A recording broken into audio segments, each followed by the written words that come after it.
Assalamualaikum teman-teman, balik lagi nih. Nah, di konten kali ini sesuai dengan janji kita kemarin, kita mulai akan edukasi. Biar menarik, kali ini edukasinya mengenai hal terupdate ya. Jadi nggak beda dari yang lain lah istilahnya.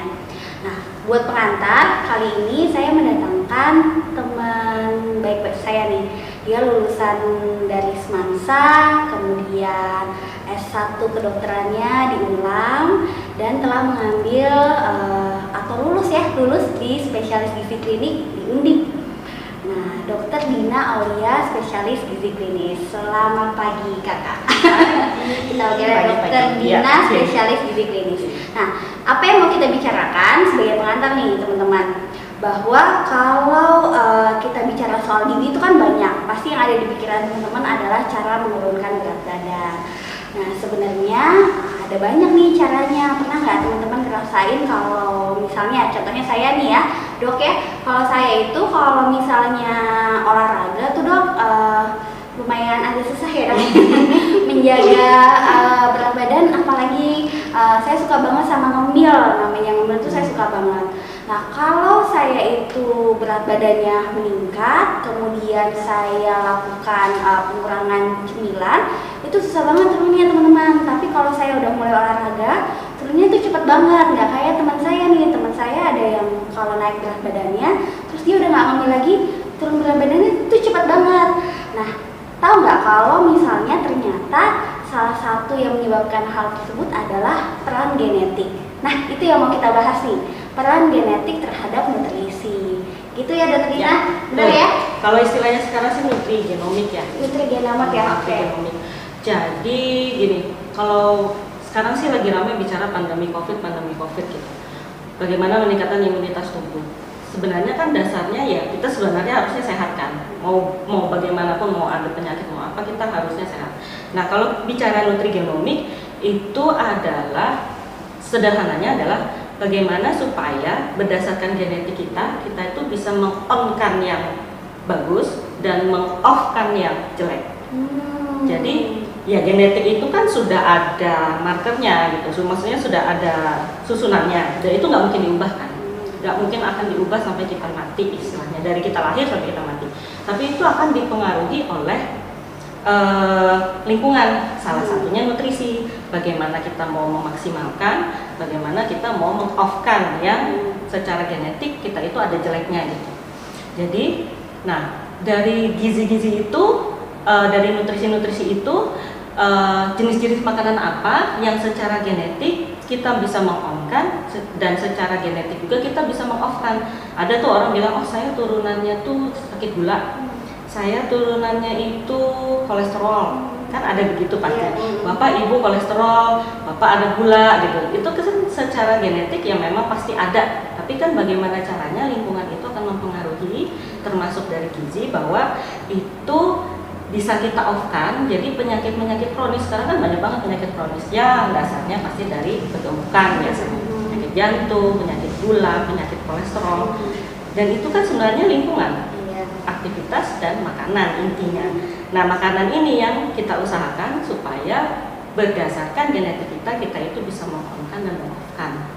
Nah, jadi dasarnya itu misalnya kayak Erika genetiknya bagaimana, makanannya harus gimana supaya yang bagus itu kita tingkatkan, yang jelek itu kita off-kan gitu loh.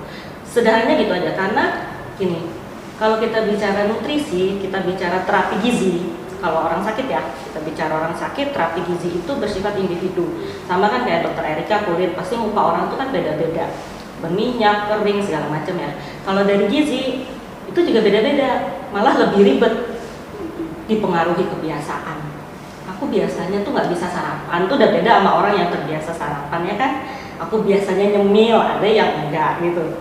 Yang kedua ada istiadat, ya kan, budaya. Harus bagaimana. Terus keturunan yang genetik tadi, terus aktivitas fisiknya gimana, yang aduh susah banget cari waktu istirahat gitu kan. Belum lagi kondisi mental, kalau lagi stres makan, lagi seneng makan juga, jadi ada pause-nya, ada pause-nya kan, itu kan juga mempengaruhi. Itu susahnya kalau kita bicara terapi gizi. Makanya terapi gizi itu bersifat personal banget. Personal banget. Gak bisa saya kalau kita melakukan terapi gizi pada Erika, terus ada tuh keluar misalnya kalau kita sampai ke menu kan, keluar tuh menunya, terus Erika kasihlah misalnya ke suami atau ke ibu, itu nggak akan bisa, karena itu kan nggak akan cocok gitu. Erika mungkin turun, nanti kalau suami mungkin kok aku enggak gitu. Nah itu yang kita terapi gizi yang personal banget, apalagi kalau sampai melakukan pemeriksaan nutrigenomik gitu, sampai kita tahu genetiknya tuh bagaimana kecenderungannya. Nah, genetik ini markernya banyak sekali, bisa diperiksa tuh banyak. Jadi manfaatnya itu memang untuk seumur hidup dan itu loh, sekali periksa itu manfaatnya tuh banyak. Bisa kita cek terkait nutrisi kita, misalnya bagaimana sih respon tubuh kita terhadap beberapa vitamin. Habis itu bagaimana respon genetik kita terhadap penyakit kardiometabolik. Bagaimana aktivitas fisik kita, kebiasaan makan juga kelihatan dari situ. Nanti aku detailin dikit. Terus aktivitas fisik kita, responnya, terus sampai kerentanan kita terhadap cedera, itu bagi yang sport. Jadi bagi yang atlet-atlet itu bisa kelihatan juga dari genetiknya, apa dia cenderung cedera atau gimana gitu ya. Nah, untuk dari nutrisi, contohnya misalnya vitamin A, itu ada genetiknya yang kita itu seharusnya makan bentuknya apa? Bentuknya retinol atau bentuknya beta karotin. Kita taunya dari dulu vitamin A makannya kan wortel, iya kan? Nah, tapi ada genetik yang tidak bisa, jadi genetiknya itu menunjukkan bahwa kita itu tidak bisa mengubah beta karotin menjadi vitamin A. Ada kekurangan di situ, di salah satu marker genetik itu. Nah, kalau misalnya kita ada kekurangan di situ, jadi jenis makanannya kita itu jangan dari yang sayur-sayuran yang orange itu, si vitamin A, si tomat gitu, jangan dari situ. Kita makannya malah dari hewani, karena bentuknya adalah retinol yang tidak perlu dilakukan pengubahan. Itu satu contohnya. Itu kan berpengaruh sekali ya. Percuma kita makan yang sebegitu banyak, bukan berarti juga nggak usah makan. Tapi maksud saya bagaimana supaya kita makan sesuatu tapi hasilnya maksimal untuk tubuh kita, ya kan? Nah, terus ada juga vitamin D. Ini kan lagi rame nih. Ya, kita juga yang kulit sudah keluarin, saya juga lihat kulit harus di jam segini berjemur dan cukup lengan. Karena banyak banget mitosnya salah kan, gitu, berjemur seharian sampai gosong terus tiap hari kan. Nah, sebenarnya itu juga dipengaruhi oleh genetik. Jadi kan di dalam tubuh makanan yang mengandung sumber vitamin D itu kan dapat sinar matahari dulu baru dia diubah gitu kan. Metabolisme di tubuh kita kan begitu. Nah, tapi ada di mana genetiknya yang dia sulit, sama seperti vitamin A tadi, mengubah walaupun terkena cahaya matahari. Jadi ada kondisi seseorang yang harus ditambahkan vitamin D suplementasi agak tinggi, sampai 1000 unit biasanya. Itu juga kan jadi percuma gitu loh kalau kita sudah melakukan segala sesuatu dengan harapan hasilnya maksimal, ternyata secara genetik kita tuh kurang respon, bahasanya gitu kan, kurang respon. Vitamin E juga, vitamin E itu mungkin di kulit banyak juga ya pakai vitamin E. Vitamin E itu ada kecenderungan bila kita melakukan suplementasi vitamin E, dia akan kecenderungan dari genetiknya itu kemungkinan untuk menjadi kanker. Itu juga ada. Dan itu hanya bisa diketahui dari pemeriksaan. Betul, ya? betul. Makanya jadi nggak sembarangan gitu. Suplementasi itu kan kalau berlebihan bersifat racun kan sebenarnya, bersifat toksik. Salah satunya juga vitamin E. Jadi kalau secara genetik dia cukup hanya dari makanan aja, kita tidak perlu menambahkan suplementasi karena dia memiliki kerentanan, bahasanya kan gitu. Memiliki kerentanan secara genetik untuk menjadi kanker, mengalami penyakit kanker gitu. Ya macam-macam nanti penjelasannya sih agak detail. Nah, selain itu kalau kita bicara kardiometabolik, tadi kan nutrisi, ini kardiometabolik, jantung, itu kan penyakit kronis. Nah, bagaimana kerentanan seseorang terhadap kopi? Ada yang suka, ada yang enggak. Terus saya suka tapi kok berdebar-debar, berarti ada batasannya gitu loh. Kopi itu, kafein itu bila sesuai itu akan bermanfaat, bila tidak itu akan berbahaya. Atau yang kita sesuai apa enggak gimana tuh? Nah, pemeriksaannya itu ya dari genetik kelihatan bahwa dia itu bersifat, metabolismenya terhadap kafein itu bersifat lambat atau bersifat cepat. Kalau dia bersifat cepat, dia bisa sampai 3 sampai 4 cup sehari, dan itu bermanfaat untuk dia, bagus untuk jantung. penelitian itu banyak bahwa kafein itu sebenarnya bagus untuk pembuluh darah kan. Tapi bila tidak sesuai itu malah berbahaya untuk jantung dan tekanan darah, ya kan? Malah bisa berdebar-debar, malah bisa tekanan darah tinggi segala macam. Nah, bagaimana kita memaksimalkan konsumsi kita itu untuk kesehatan, untuk jantung. Jadi bila dia genetiknya secara genetik dia tipe yang cepat, dia nggak masalah 3-4. Tapi kalau dia yang tipenya lambat metabolismenya, dia harus minum hanya 2-3, maksimal 3. Kalau dia lebih dari itu, malah dia akan membahayakan jantung dan pembuluh darah dia gitu. Selain itu, natrium, garam nih. Itu kan ada di cemilan gitu ya. Itu kan makanan kita. Oh, bukan. Jadi jangan sampai salah, jangan cuma bicara micin. Ya kan orang selalu bilang bicara micin, padahal garam itu ada di semua. Lihat aja natrium berapa dalam satu kemasan cemilan gitu. Nah, itu juga ada idealnya, ini sehatnya deh. Itu cuma 1 sendok teh 2.300 mg. Iya, nggak mungkin ya. 2.300 mg. Itu udah termasuk yang kita makan 3 kali sehari loh. Nggak mungkin kan? Nah, ada yang rentan, apabila dia kecenderungan secara genetik itu dia rentan, itu kan mengaruhi pembuluh darah, tekanan darah kan. Itu kan udah jelas garam mempengaruhi, bisa menyebabkan hipertensi segala macam, untuk penelitiannya banyak. Nah, di situ kelihatan bahwa dia nggak boleh sampai 2.300 malah. Dia hanya sampai sekitar 1.500, 1.200. Apalagi kalau di usia di atas 30 itu udah mulai. Kita mau makan enak seumur hidup nggak? Iya kan? Nah, ketika suatu saat di 40 amit-amit gitu ya, kita misalnya kena darah tinggi segala macam, itu terapi gizinya akan lebih ketat lagi. Itu kan jadi nggak enak. Iya, benar. Kita nggak bisa makan apa yang kita mau kan sebenarnya. Kalau saya sih biasanya nggak mau makan enak seumur hidup, tapi ya berarti kita harus membatasi jumlahnya kan. Harus tahu lah kadarnya gitu. Nah, yang terakhir yang paling seru ini yang terkait penurunan berat badan. Yang tadi Erika bilang di opening kan, bahwa berat badan itu ada respon orang, dari genetik itu kelihatan. Kalau melakukan pemeriksaan ini saya mudah sekali untuk melakukan terapi penurunan berat badan. Pertama, dia respon nggak dengan terapi pembatasan diet.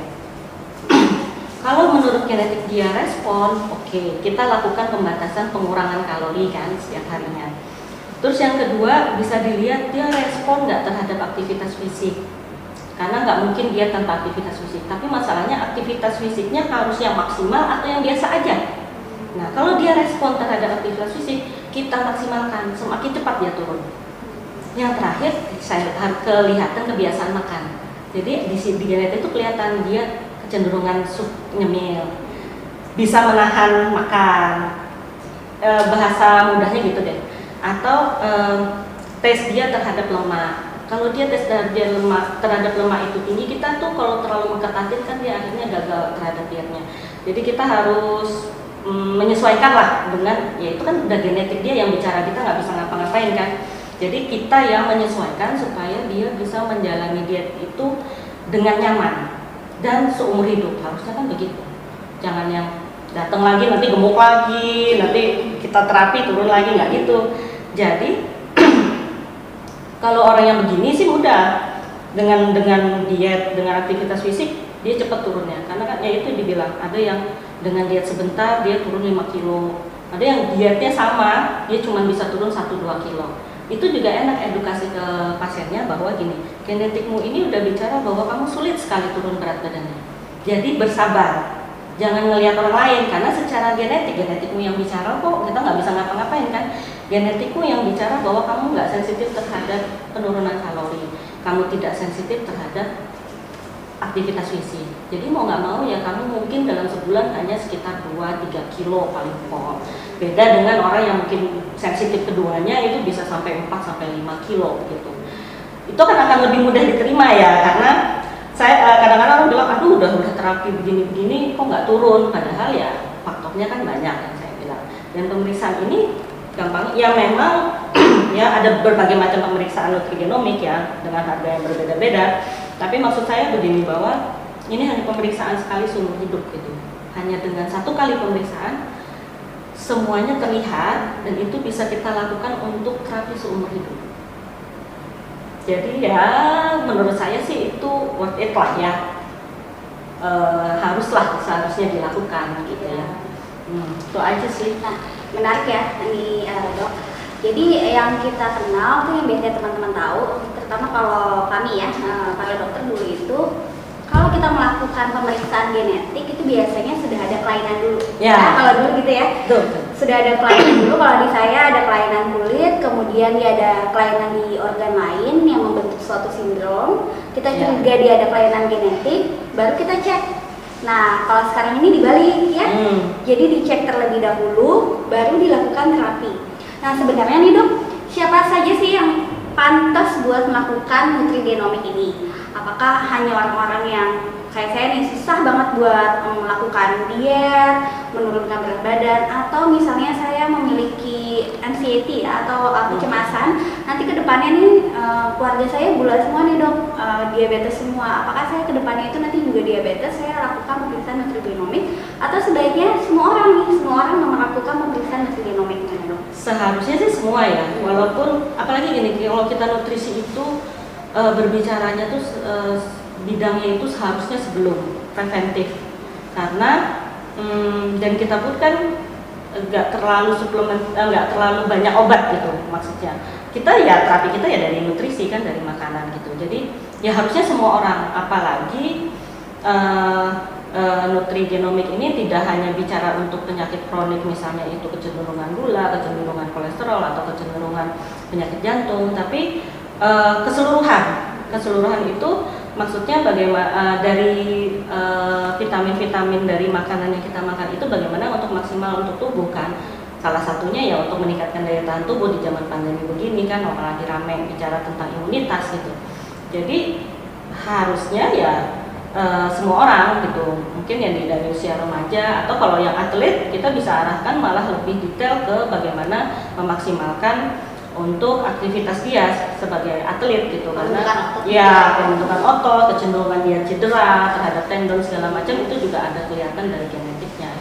Kalau kita mau melakukan pemeriksaan genetik nih dok, apa sih yang harus kita persiapkan dan cara periksanya tuh gimana? Oh, cara periksanya mudah, jadi hanya dari air liur, nanti akan ditampung air liurnya, sebaiknya sih 4 jaman lah sebelumnya, jangan makan dulu karena kan dari air liur, jadi nanti cukup air liur ditampung, nanti ada kitnya khusus, udah gitu aja. Udah ya, segampang itu ya, jadi nggak diambil darah, nggak invasif, nggak dicabut rambut ya, nggak ada tusuk-menusuk, nggak ada yang sakit sama sekali. Cuman memang karena sekarang zaman pandemi kita harus selalu menggunakan masker, tapi di klinik sih kita melakukan protokolnya sesuai ya. Jadi ya dia lepas masker dulu sambil menampung air liurnya sendiri, karena bukan dari analis kita yang menampung, karena dia tempatnya udah kok, cuman tampung air liur aja di wadahnya, terus ditutup, udah habis. Kayak udah gitu aja ya. Udah kayak gitu. Nah, ngomong-ngomong soal pandemi ini, tadi kan dokter sebutin tentang adanya suplementasi ya untuk meningkatkan daya tahan tubuh. Nah, jadi sebaiknya itu kalau kita memeriksakan pemeriksaan genetik ini, kita jadi bisa tahu gitu ya dok ya, suplemen apa yang seharusnya kita minum, suplemen apa yang harusnya kita nggak minum gitu ya. Betul. Karena gini, namanya suplementasi itu kan seharusnya menambahkan saja dari nutrisi, sebenarnya vitamin dan mineral itu semua sudah ada di makanan kita. Tapi kalau kita melakukan nutrigenomik yang seperti saya sampaikan tadi, ada beberapa hal yang kita sebaiknya jangan dapat dari suplementasi, atau suplementasi perlu ditambahkan suplementasi karena itu tidak akan mencukupi. Kalau dari nutrisi kan kalau kita dokter gizi pasti ada hitungannya lah ya, itu cukup atau enggak gitu. Nah, kalau kita periksa nutrigenomik itu pasti akan terlihat mereka perlu penambahan atau enggak. Oke, terakhir nih dok, jadi di Banjarmasin sendiri di Kalsel, di mana nih kita bisa memeriksakan nutrigenomik ini tuh di mana? Kalau pemeriksaan nutrigenomik sih ada macamnya ya, tapi kalau menurut saya sih standarnya sesuai itu ya yang pemeriksaan melalui air liur itu ya di klinik ini Balu kita bisa melakukan pemeriksaan. Ketemu sama dokter SPGK Kids. Sekalian kan konsultasi, dan konsultasinya itu jadi 2 kali. Pertama konsultasi secara umum, setelah itu melakukan pemeriksaan, nanti kan keluar hasilnya detail, nanti akan konsultasi lagi sesuai dengan jadi bisa konsul ulang lagi ya dok ya? Betul. Sudah. Baik, terima kasih Dokter Dina atas waktunya, semoga bermanfaat teman-teman. Assalamualaikum.